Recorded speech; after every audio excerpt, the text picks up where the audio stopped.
It's time for another tip and trick with the Honda Fit. This one's all about HondaLink Assist. Let me explain what it does. HondaLink Assist will actually use your cell phone and call emergency services in case of an emergency. Setting it up is simple. You simply set up your Bluetooth device for the first time, add Bluetooth device, make sure it's discoverable on your phone. The car will automatically send a code to your phone.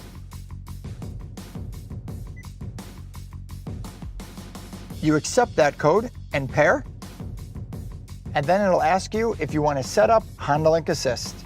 You have a choice of turning it on now or turning it on later. I'm going to simply turn it on now.